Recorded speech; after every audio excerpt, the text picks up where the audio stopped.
Okay. एक बार मैं बाहर से देख के ओपन कर देती हूँ। अभी मैं यहाँ से स्क्रीन स्क्रीन शेयर कर लीजिए। यही है।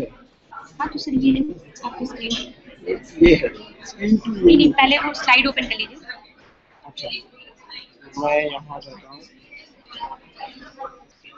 ये रोक देता हूँ, यहाँ पे आता हूँ, स्क्रीन शेयर, ये सेकेंड स्क्रीन जो प्रोजेक्ट के लिए स्टार्ट, यहाँ से अभी मैं एक बार बाहर से देख लेता है। Hello. Okay. We are also trying to do an experiment. I'm trying to actually stream this live as a Google Hangout event. I don't want you to start opening your laptops because then there will be echo. Right? So don't open, anybody please don't open laptops and join. The link for this is already posted on the backpack if you have seen the backpack. Right? So hopefully this gets recorded and it will all stay there. And I will try to do it for every lecture. Okay, coming back. So we really don't have textbook. Just for the sake of it, I mentioned few textbooks. There are more books on these topics in our library now. So this list is outdated. You can look for a lot more books on these topics. Right? I am not interested in just talking one way. I also want to learn from what you read about and what you learn from other places. And I will tell you about the other places also. Some of the resources I will share it with everyone. Okay, so another thing, so I thought there would be far more students, but I guess there are some vacancies, so I'm okay with it now. So we don't have to go through this. But if the situation arises that at ERP I see lots of students, right, then I might have to go through an exercise where I have to limit the number of students. And the priority that I will go is like this. Or so MTech mobile computing student of any year and mobile computing PhD student will get the first preference. BTech final year student who is taking MC stream will get the second preference because he will graduate. He will not get another chance to take this course. Right? Other MTech students first year and BTech with good grades in OS and CN will get the third priority and the rest here. Right? So what I'm saying by rest, a lot of them I would think would be MTech's first year. No, MTech second years. Anybody who is in MTech second year and not in mobile computing stream? Okay, not many, but there are 3. And there could be more outside the class. So the reason is, see, you are already in your second year, right? So other than probably satisfying the bucket, right, there is not much for you to, because you will not probably do a scholarly paper or thesis in this topic. I understand you have liking towards the subject and you want to learn, but I can give you options where you can not take this course and still do it. Right? You can take some courses which are relevant for your specialization and thesis and topics and so on. Right? So I would recommend that if possible, right, you can drop this course. Okay, and if the class size actually is so big that I cannot, then I might request you to drop this course at the end. Any questions on this? Anybody who is not falling in any one of these? Okay, good. Okay, now the most important part probably for you. Right? How are the grades distributed? Okay, so far this is what I have been following and it has been successful. So homework and programming assignments were given 10% of weightage. Then so far I had a few slots where the students could come and talk about a paper or a technology which is new in this domain and I was getting 10%. But I think now the class sizes are becoming large. I don't think we can go through this exercise. Right? So that's why I have faded it out. I will probably, what I will do is I will take this 10% and put it in the assignment part. Right? So that you get to do more assignments and that has also good amount of weightage in your final grade. Right? And since because of the number of students, we can't go through every presentation. Right? That makes sense also. There will be one mid-semester exam with 20% weightage. Final 25%. The big part is the project, which is 35%. Now, one thing I did last time, and I think I will also do this time, is the projects will be group based. There will be 3 students or so. I will talk about how many students is sufficient to have in the project. But the group has to declare by themselves how much efforts each team member put into this. Right? And I will assign the whole grades that I will give to this project accordingly. So if you say everybody is equal, right, you will get equal grades. So that both of you will stand at the same point or same platform. But right, that means it is not fair for the person who might have put in more efforts. And finally, it's weighted average. So I will actually compare. It's a comparative grading at the end, and I don't do absolute grading. So you are actually the person who is doing most amount of efforts, but not telling the truth. Actually, is hampering his or her grades. Okay. So I leave the ball in your court.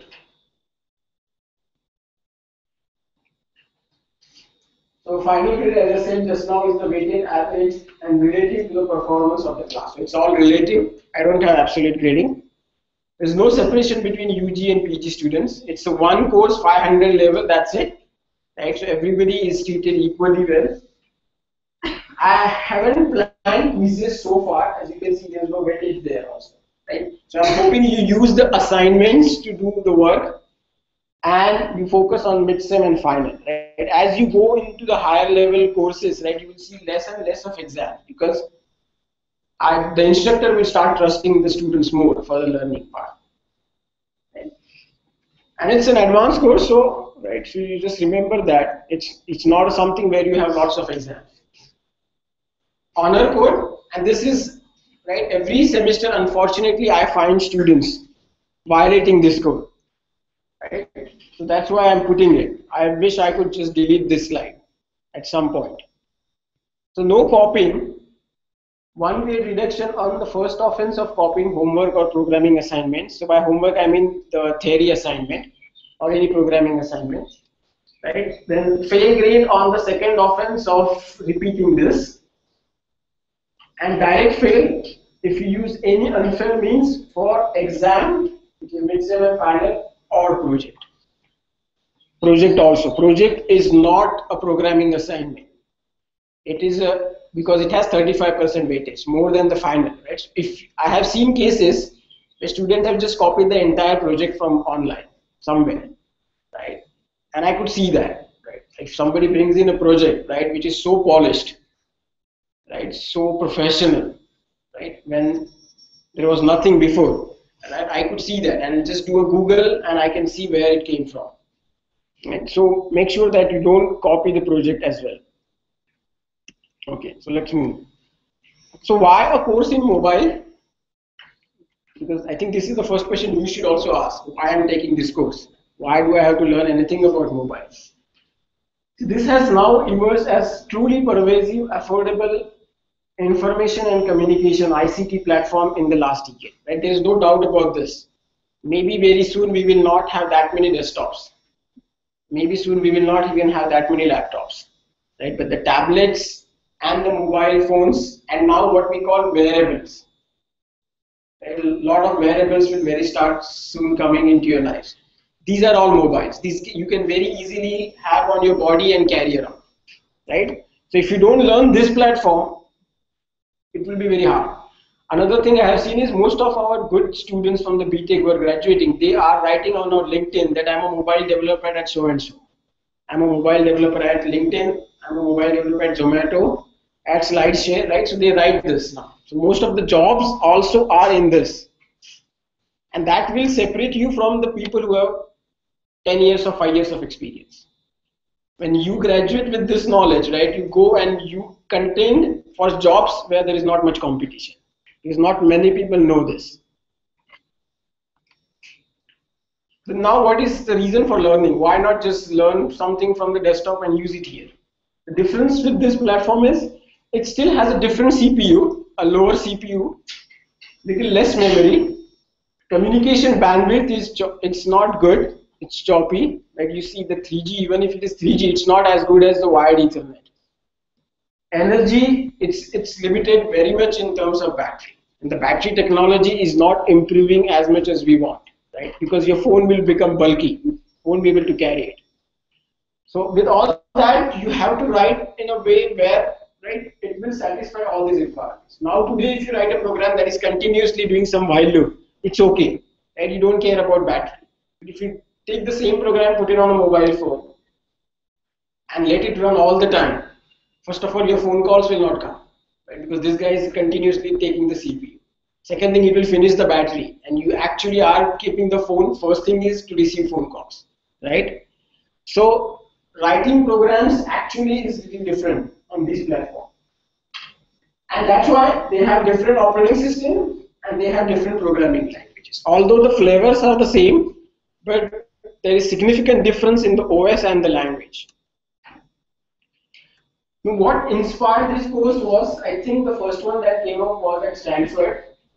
It was called Stanford iPhone class.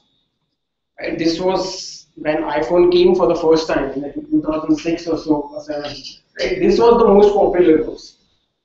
Right? About 1 million people actually were interested in this. They got so much of downloads. Right? So that's where it all started. Today, if you go to Coursera, you will find mobile computing specialization there. So there are 3 courses run by Coursera. First one is Android programming, second one is middleware, and third one is mobile and cloud computing. Right? So there is something which is combining cloud and mobile. Right? So they are running 3 courses, and if you take these 3 courses on Coursera, you get a certificate saying you have a specialization in mobile. And this is run by a professor in University of Maryland. Right? So this is very popular course on Coursera. I would recommend that you all look at those resources. This course is the first course in that stream is already over. We will also use some of its resources. I will also use some of its slides. And the other one now is by Professor Maithili at IIT Bombay. It's called CS653. The name is the same, mobile computing. Right? So I will also utilize some of its resources. Right? There's a lot of things parallel. So these are just 2 ones, which I think are prominent ones. One in India, one global. Right? But there are far more of these. And if you find of these courses, similar courses, please go through all of them. Lot of the topics will be similar. Right? So you can learn from the other things also.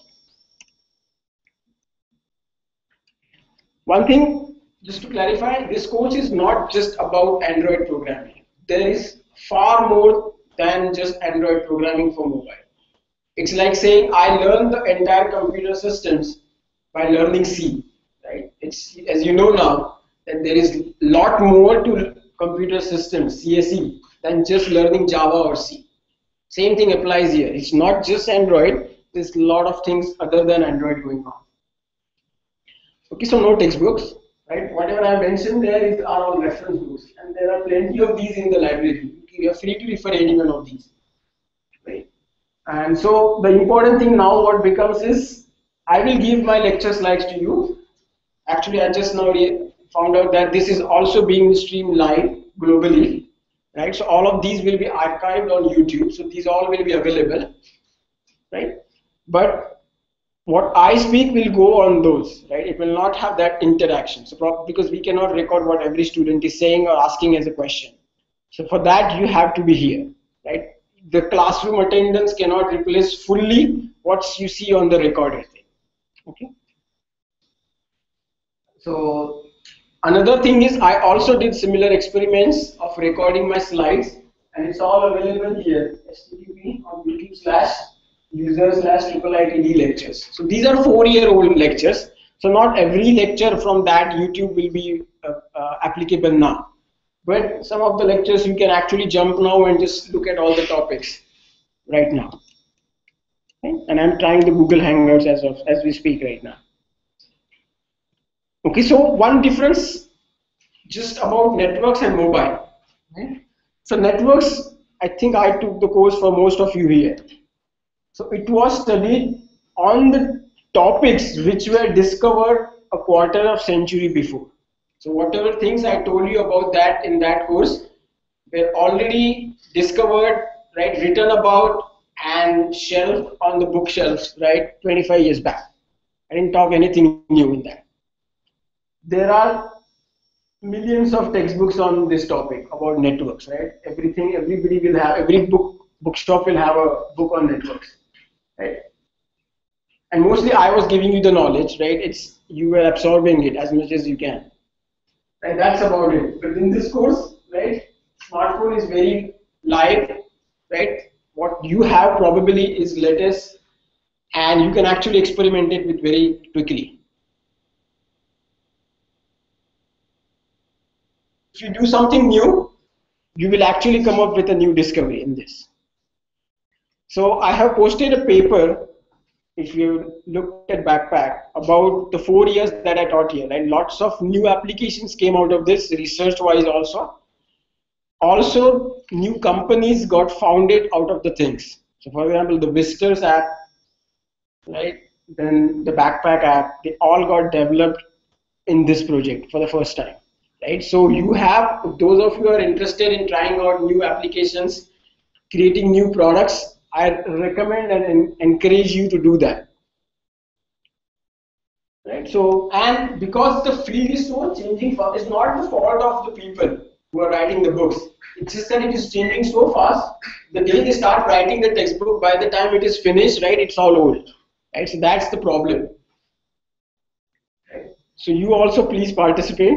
The most important thing is now go to this link, Backpack, and subscribe yourself to this, because I don't have a roster of all the students right now. So this is the way I will generate it, and I will know how many students are there so that I can assign you to the TAs and I can do all that division.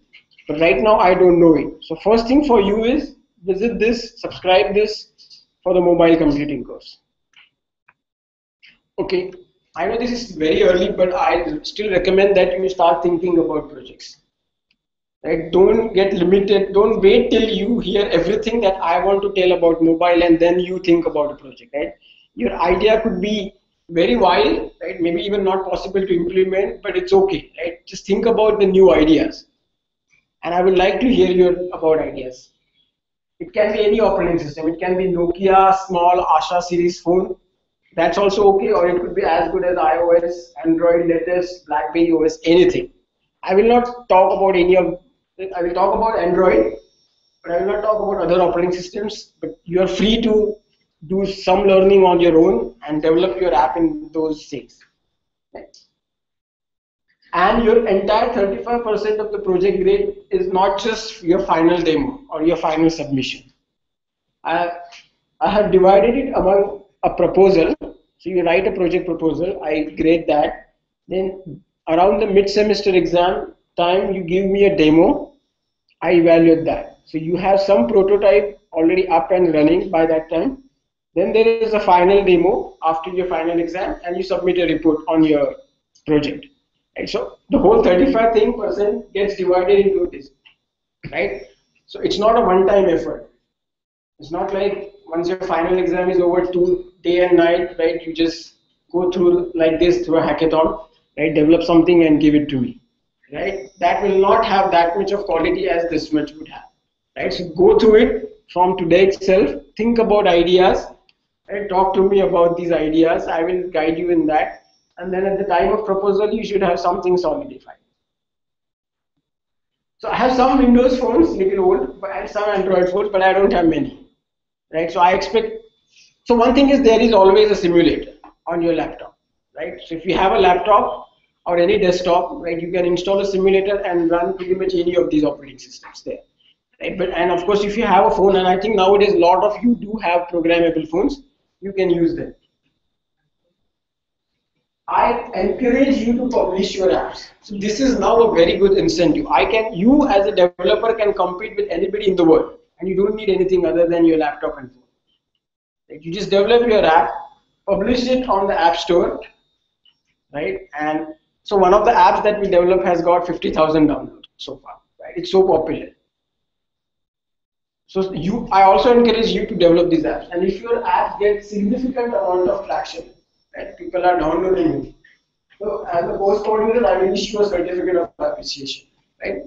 So that gives you an added incentive to publish it. see what real people use it and what they want to talk about it, rather than I as a one person telling you, okay, this is good, but that is not good, right? See what world has to say about it. And if the world says this is an excellent app and it has got million downloads, right? Who am I to say anything about it? Right? I'm nothing then. Right? So that's the biggest achievement.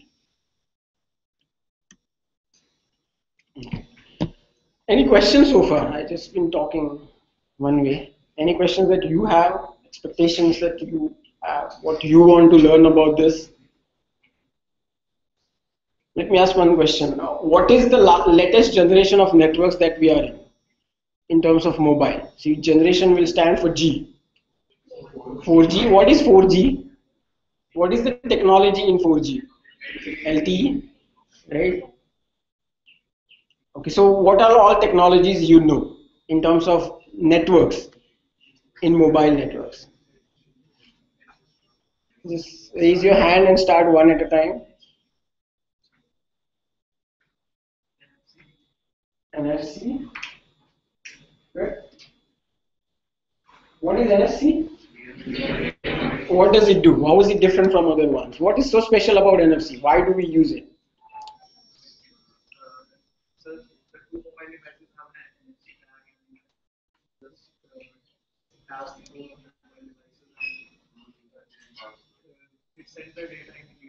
So why not use Wi-Fi? Both of them have Wi-Fi. Why did they come up with a new? I have Wi-Fi, you have Wi-Fi, right? Nowadays you can make one device as a Wi-Fi hotspot, but even that's not necessary. There is something called ad hoc networks, which we'll talk about in the course. You can use that. Why they came up with NFC? Trust, right? The distance is playing two parts. The distance is giving you the trust. See, Wi-Fi, I can't even see who is talking to my phone because that person could be outside this room and still within the range of my Wi-Fi, right? That's not there. So NFC, by being almost in so much of close proximity that you can touch, right? That's where it is important for financial transactions. See, if I want to go to a grocery store, I do all my shopping, right? I come and I don't need to have a credit card. My phone becomes my card, right? And I touch it or I tap it on a device and that's it. I pay. Some transaction happens there, and then the shopkeeper and I can see who is taking my money and who is paying, right? So another thing from the technology point of view, will consume less energy. I don't have to shout, or my phone doesn't have to shout over a long distance. It can communicate over a short distance, right? So that means low energy. NFC is one. Okay, what next? No. I'm talking about what other wireless mobile technologies that you know. RFID. I'm not going to touch upon RFID because see the good thing. So there was another course which was we had till last time is embedded systems, right? But this year I don't think it's there because the faculty who is teaching is on leave. So this we don't have RFID technology so far embedded in all the phones, or majority, or even one phone. I don't know. Sony Xperia, maybe one phone. And so it's not catching up very at a fast rate on the phone market because the market is not probably there. Well, this I will not talk about, right? I will keep it aside. But RFID is another technology very similar to this. There is little difference about how the power gets to the device of RFID, right? But I will not touch upon that. Anyone else? What is other ones? So you haven't mentioned the first mobile networking technology, GSM. Right? It all started with GSM. And then GSM has like 1G, 2G, now we are in 3G. Other than GSM, what is the other one? CDM. Right. So with 3G, the separation between this and this is actually getting right. So we don't really have to say now GSM 3G, right? Because a lot of things that GSM 3G uses is based on CDMA. Right? So it's kind of getting merged and getting one now. So what is so you also all talked about 4G. In that you have LTE. Okay, anything else?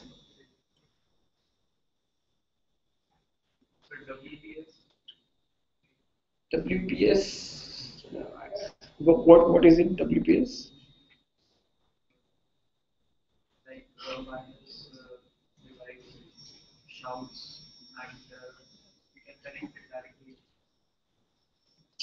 So maybe it's based on some technology like Wi-Fi. I'm not sure. I haven't heard about. Okay, so it's Wi-Fi and something Wi-Fi.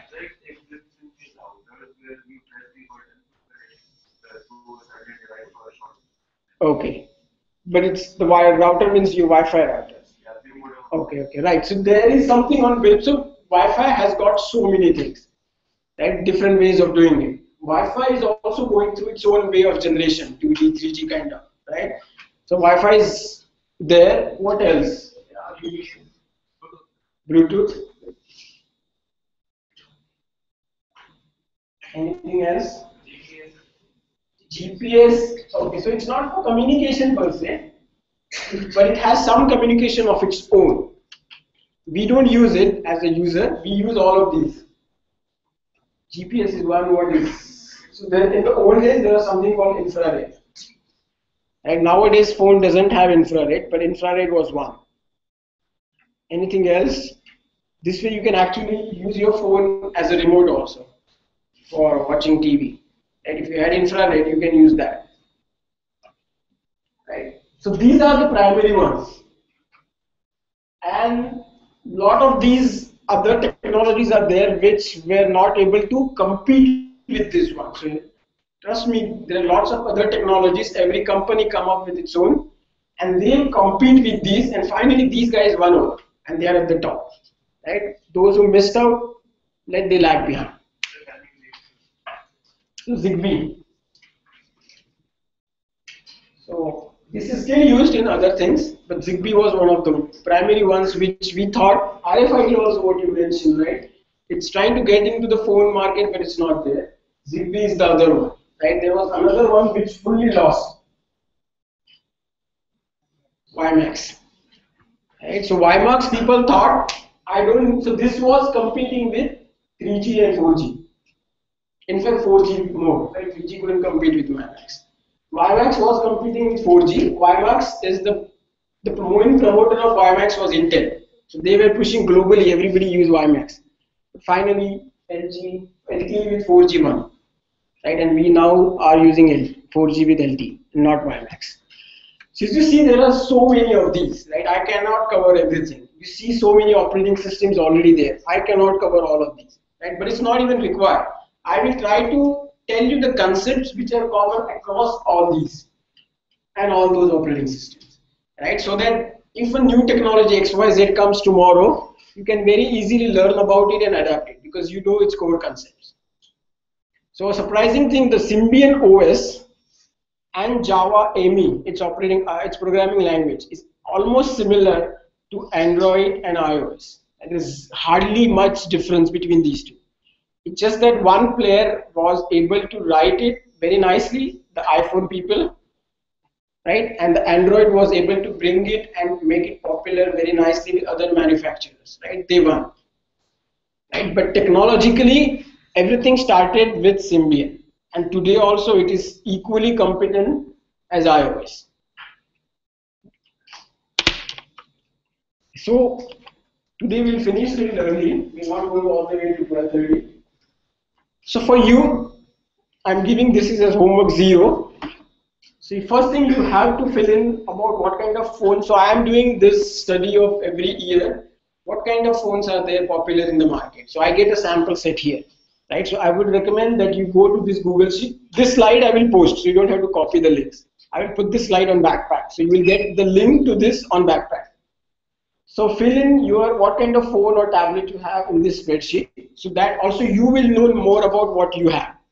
Right, I have asked some technical questions also. You might have to look at your manual or the spec sheet and find out more about your device.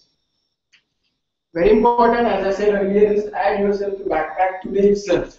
In fact, just after the class is over, go and add yourself to the Backpack so that I get a full roster. Okay. Another one I'm trying new is this is a system called Socrative. Right? This is where I can put online quizzes or keep quiz right now also, and get your feedback and ask you some quizzes. It may not have weightage, but I can actually give you a quiz in class also, right? You can look at it even on your phone, smartphone, fill in the answers, and in real time I get the answers with all the nice plots saying, okay, how many students got it correct and so on, all automatically, right? So I have asked you 3 questions. If you go here, you have to fill in the room name called this one, CSE535 March 2014. If you put this, you will be presented with 3 questions. It will also ask your name, last name and first name. Put that name, then answer 3 questions. It's only getting some feedback. How was the lecture and so on, right? Any questions that or anything that you learned today in this course, you let me know, and don't answer the third question. The third question is open, so you don't have to answer the third question, but answer first 2 questions in this feedback, right? So I don't have to wait for a feedback to come at the mid-sem or at the end of this semester. I get feedback after every class using this system. Okay, so 3 tasks for you. One is go to Google spreadsheet and fill in this information. Second thing, register yourself at the backpad, download these slides, right? And fill in information on Socrates about the course and the lecture today. Okay? Any doubts, questions after this? Okay, yes. Yeah, so Wi-Fi Direct is also these are all like the child nodes of Wi-Fi. Like Wi-Fi Direct, Hotspot, ad hoc networks.